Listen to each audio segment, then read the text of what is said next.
오늘 본문은 우리가 잘 알고 있는 가라지 이야기입니다. 가라지는 독보리로 알려져 있습니다. 이 독보리는 좋은 씨와 함께 자라지만 처음에는 구분하기 힘들고 좀 더 자라고 나서야 구분할 수 있다고 합니다. 이삭이 피면 키도 웃자라고 또 색이 짙어져 알아볼 수 있다고 전해지고 있습니다. 그런데 뽑지 않고 내버려 두는 이유가 있습니다. 가라지 뿌리와 밀의 뿌리가 함께 엉켜져 있어서입니다. 그래서 뽑으면 밀과 같은 것도 같이 뽑히게 되기 때문이죠. 그리고 독보리의 열매에는 독성이 있어 구토, 설사, 현기증 등을 일으켜 나중에 추수 때 쓸모없어 다 뽑아 불태워지게 된다고 합니다. 또 이러한 점을 이용해 농사를 망치게 하려는 나쁜 마음을 품은 자들이 있었습니다. 그런 마음을 품은 자들이 이 가라지를 밭에 뿌리면 한 해의 농사를 망치게 되고 또는 그 땅을 다시 농사에 맞게끔 일구기 위해서 많은 시간을 필요로 한다고 합니다. 이러한 일들이 일어나다 보니까 로마에서는 이것을 금하는 법을 제정해 놓곤 하였습니다. 오늘 말씀은 이러한 배경에서 예수님이 가라지 비유를 말씀하셨습니다. 이 가라지의 비유에 대해서 많이 들어왔기에 우리가 이 비유가 무엇을 의미하는지에 대해서도 어느 정도는 알고 있습니다. 하지만 오늘 우리가 다른 부분에 대해서 집중하면서 좀 보았으면 좋겠습니다. 이 본문을 잘 이해하기 위해 놓치지 말아야 되는 부분이 있습니다.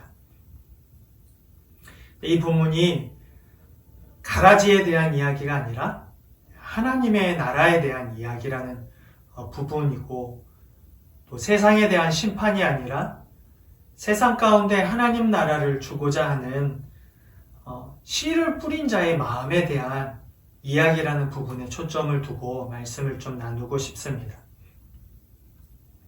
본문을 자세히 들여다보면 본문에서 처음에 나온 중요한 부분이 있습니다. 24절인데요. 24절은 가라지 비유에서 가장 중요하게 다루어져야 되는 본문입니다. 그 이야기를 보면 이렇습니다. 천국은 주인과 같다라고 시작됩니다. 다른 이야기는 그 주인의 마음을 나타내려고 하는 부수적인 설명이죠. 천국은 하나님의 나라는 마치 무엇을 주기 위한 주인의 마음과 같다라는 거죠. 그래서 씨 뿌린 자가 무슨 마음으로 뿌렸는지, 씨 뿌린 자가 또 무엇을 기대하고 뿌렸는지에 대해 생각하고 읽어야 하는 본문이 오늘 본문입니다.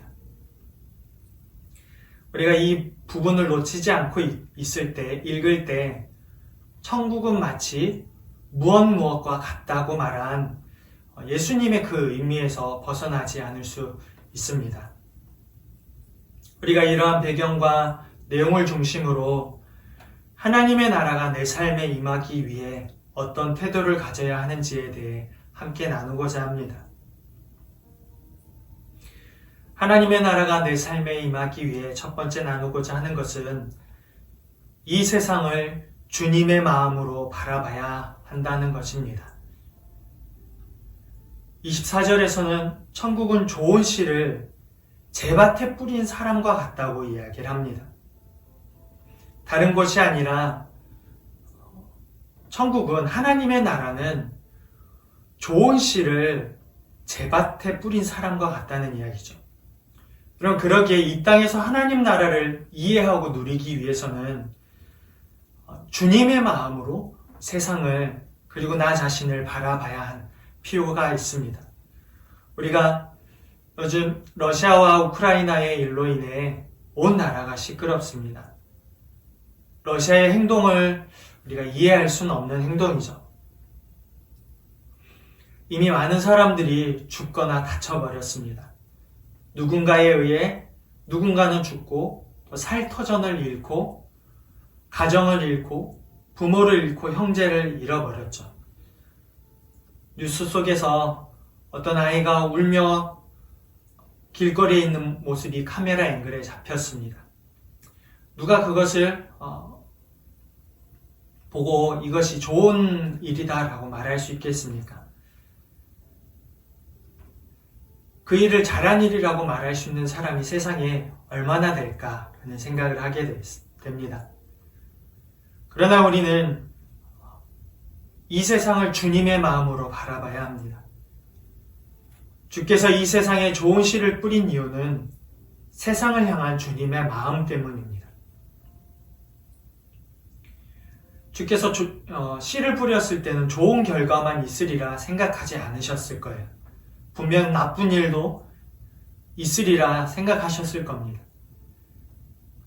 그래도 이 세상에 복음을 전하고 천국 아들들을 심는 그 이유는 이 세상을 향한 하나님의 뜻과 주님의 마음 때문입니다. 이 사실을 뒷받침해주는 이야기가 본문에 있습니다. 좋은 씨를 뿌렸는데 제 밭, 그리고 자기 밭에 뿌렸다는 말씀을 하게 됩니다. 이 말씀에 의하면 이 세상을 주님의 밭으로 말씀하고 있는 거죠. 이 땅의 사람들을 주님의 것으로 여긴다는 사실을 우리가 미루어 짐작해 볼 수 있습니다. 창세기에서는 우리를 하나님의 형성을 따라 지었다고 말씀합니다. 그만큼 가치 있는 존재가 우리이고 이 세상을 생각하는 주님의 마음이 이와 같습니다. 우리를 존귀하게 여기고 사랑하시는 마음이죠. 하나님께서 자신을 사랑하는 아들 예수를 이 땅에 보내셨을 때의 마음이 어떠하셨을까? 아마 저주하고자 이 땅에 보내진 않으셨을 겁니다. 이곳이 주님의 땅이고 이곳에 사는 사람들이 주님이 창조하신 주님의 사랑하는 자들이 있기 때문입니다. 오히려 이 땅의 사람들을 사랑과 긍휼의 마음으로 품길 원하시는 것이 하나님의 마음이죠. 그래서 예수 그리스도를 이 땅에 보내셨습니다. 이 세상이 아무리 악하다 할지라도 하나님께는 제바친 거죠. 농부가 씨를 뿌릴 때도 그렇습니다.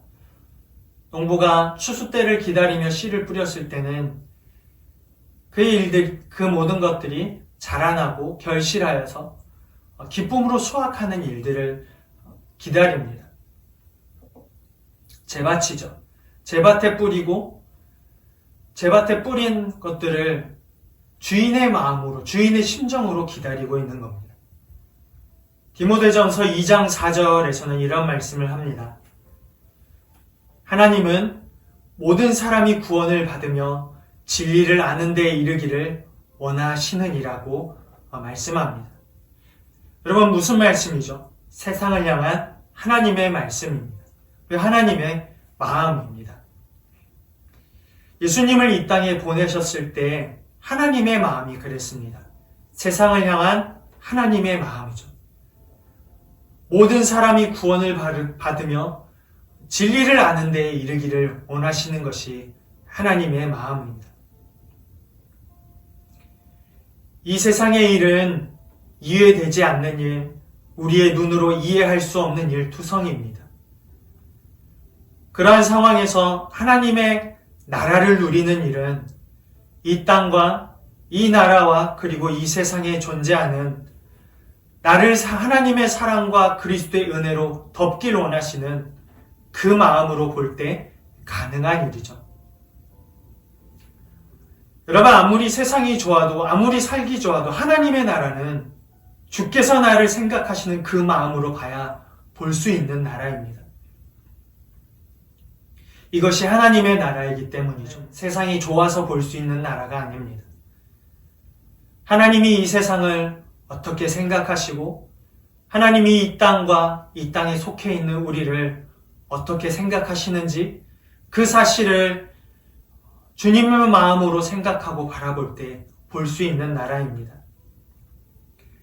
가라지가 좋은 씨와 함께 자라는 것을 보고도 뽑지 않은 이유가 어디에 있을까? 그것은 좋은 씨를 잃어버리고 싶지 않은 주님의 마음입니다. 주의 자녀를 잃어버리고 싶지 않고 모든 사람이 구원을 받으며 진리를 아는 데에 이르기를 원하는 주님의 그 마음을 가지고 세상과 나를 바라볼 때 여러분 하나님의 나라가 보이기 시작하는 거죠.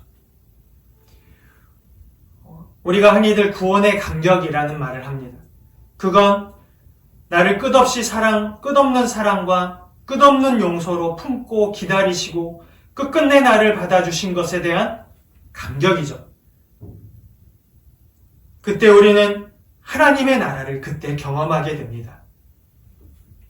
그 구원의 감격 속에서 하나님의 나라를 경험하게 되죠. 그 감격은 이 세상과 아무런 상관없이 일어나는 감격입니다. 이 세상이 어지럽고 악한 자가 있어도 그 감격은 하나님의 나라를 우리에게 선물해 줍니다. 여러분, 나와 이 세상을 향한 주님의 마음이 아니고서는 하나님의 나라를 볼 수도 누릴 수도 없습니다. 그분이 이 땅에 내려와 우리를 향한 자신의 사랑을 보여주시고 용서와 용납과 길이 참으신 그것을 통해 우리는 하나님의 나라가 얼마나 안정감 있고 감격스러운 나라인지를 알게 되는 거죠. 그러기에 이 땅에 흉흉한 소문이 들릴지라도 나와 이 세상을 구원하기 원하는 주님의 마음을 이해하고 그 마음으로 오늘을 생각해야 합니다. 세상과 나를 향한 주님의 마음을 품으며 살아가는 거죠. 천국은 다른 사람으로 인해 일어나는 게 아닙니다. 천국은 마치 세상에 씨를 뿌린 사람과 같은 거죠. 그러기에 뿌린 자의 마음으로 이해하고 우리를 봐야 볼 수 있는 나라입니다. 두 번째 우리가 함께 나누고자 하는 이야기는 이 땅을 살아갈 수 있어야 합니다. 왜냐하면 우리는 이 땅을 살아가도록 만들어졌습니다. 마태복음 13장이 계속해서 이야기하는 부분이 있습니다. 하나님 나라는 사라지는 게 아니라 잃어버리는 것이란 부분이죠. 내 삶에서 잃어버렸기에 마치 먼 나라의 일처럼 또 완전히 새로워져야 할 나라처럼 악이 함께하지 않는 나라를 우리가 생각합니다. 하지만 악은 없고 선만 있는 나라는 마태복음에서 예수님이 말하는 하나님의 나라가 아닙니다. 예수님은 악한 씨가 심겨진 상태를 우리에게 허용하시고 그 속에서 하나님의 나라를 누릴 것에 대해서 말씀하셨죠. 함께 자라게 두어라. 여러분, 우리에게 가라지를 심으시고 원수가 가라지를 심었다고 표현해 두었지만 함께 자라게 두어라 라고 말씀했습니다. 허용하셨죠. 함께 자라도록 허용해 두셨습니다. 그리고 좋은 씨와 가라지가 함께 자라도록 하셨습니다. 우리는 악한 것이 다 사라져야 하나님 나라라고 생각합니다. 내게 좋은 것이 있고 내게 모든 것이 사라지고 그래야 하나님 나라라고 생각하죠. 하지만 본문은 하나님 나라는 악인에 의해 그 나라가 완전히 사라지는 것이 아님에 대해서 말씀해 주고 있습니다. 예수님은 악이 팽배하고 선한 사람이었고 악한 사람이 있었던 그 시대에서도 하나님의 나라에 대해서 말씀하셨습니다. 우리가 현재 누리고 있는 하나님의 나라는 아직 완벽해지진 않았지만 이미 예수님으로 시작된 나라입니다. 예수님 당시에도 로마의 압제하에 있었고 악한 사람과 종교적인 핍박도 있었고 그 후에 종교적인 것으로 인해서 죽음이라는 게 있었습니다. 많은 걸 손해봐야 됐죠. 당시 그리스도인들은 그러한 문제를 안고 살아가야 했습니다. 그들이 그러한 문제를 가지고 있었지만 우리가 기억해야 되는 것은 하나님의 나라가 사라지진 않았다는 겁니다. 수많은 문제들이 있었지만 하나님의 나라는 여전히 이 세상 가운데서 누릴 수 있는 나라라는 거죠. 하나님의 나라는 우리의 어떤 상태에 따라 잃어버리기도 하고, 하지만 사라지는 것은 아닙니다. 하나님의 나라를 잃어버리는 순간은 있지만 그 나라가 완전히 사라진 적은 여러분 단 한 번도 없습니다. 단지 하나님의 나라를 이 땅에서 누리기 위해 필요한 조건이 있을 뿐이죠. 그 조건 중 하나는 가라지와 함께 성장할 수 있어야 되는 부분입니다.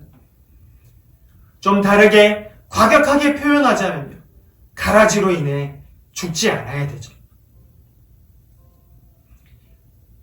여러분, 하나님은 이 땅에서 우리가 그냥 살다가 천국 가는 것이 하나님의 뜻이라고 말하지 않았습니다. 다시 말해, 그냥 살다 천국 가는 것이 하나님의 뜻이 아니라는 거죠. 성경 속 인물들을 봐도 그냥 살다가 가지 않았습니다. 하나님은 이 땅에서 그냥 살다가 천국 가는 것으로 말씀하지도 않으셨죠. 오히려 이 땅에서 살아내야 된다고 가르치셨습니다. 이 땅에서 너희가 살아가야 한다고 말씀하셨습니다. 무엇을 가지고요? 믿음을 가지고. 무엇을 가지고요?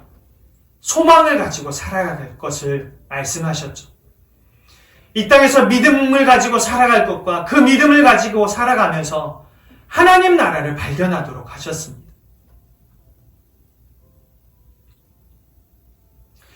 천국이 우리의 마음에 있다고 하신 주님의 말씀의 뜻은 우리가 주와 동행하는 장소와 시간입니다. 그 말의 의미는 그 나라가 사라지는 게 아니라 우리의 어떠한 것으로 인해서 잃어버린다는 거죠.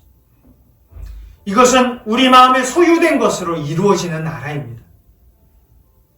우리는 하나님 나라를 소유한 상태로 살아내는 방법을 익히고 있는 사람들입니다.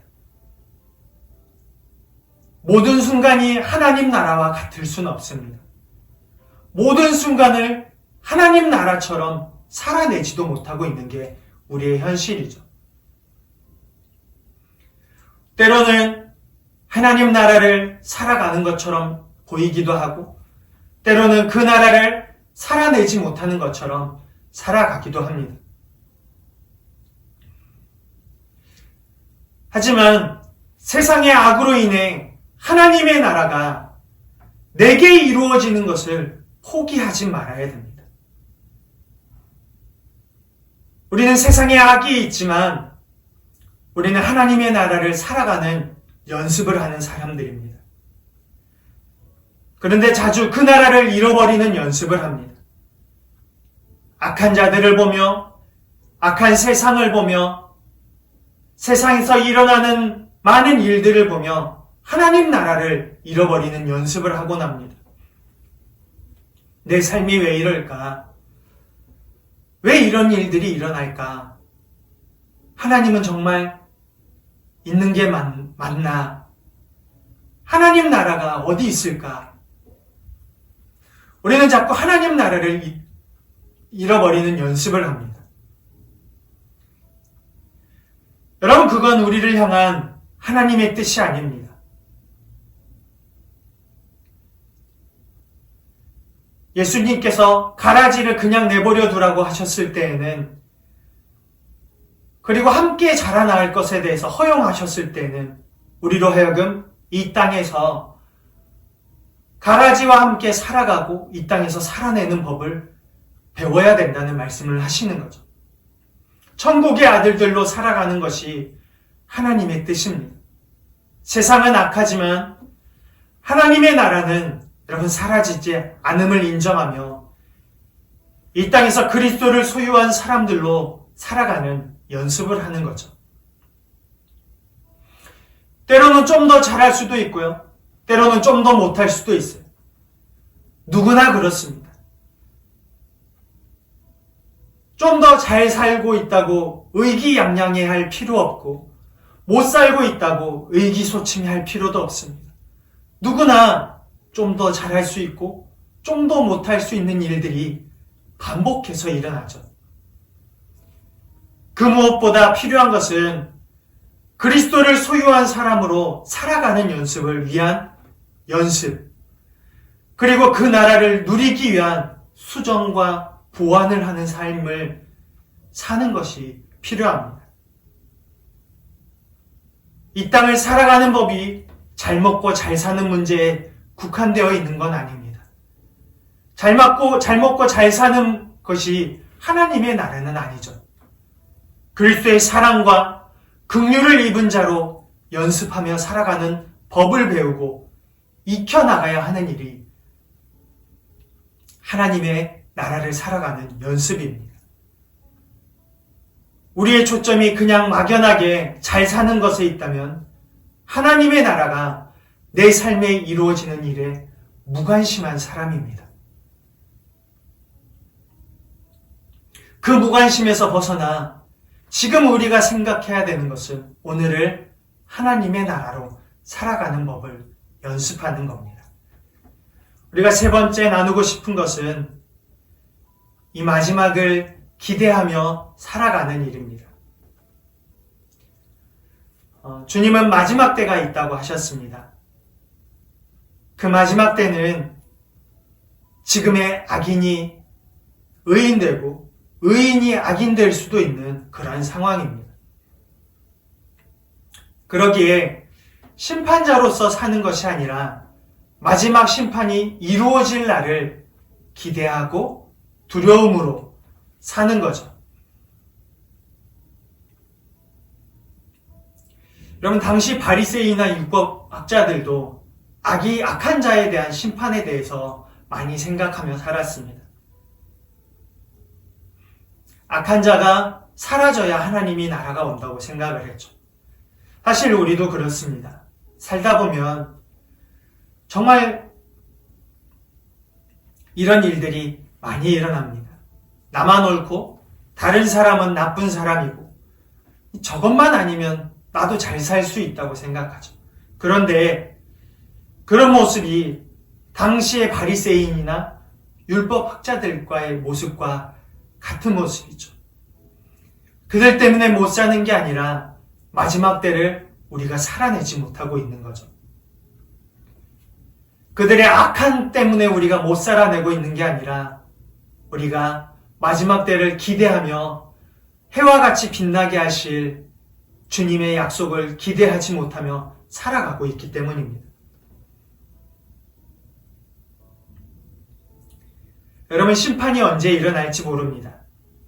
그땐 누가 의인이 될지 악인이 될지도 모릅니다. 누가 의인이고 누가 악인일까?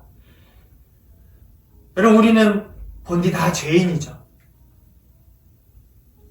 언제라도 다시 주님께 등 돌릴 수 있는 여지를 남겨둔 사람입니다.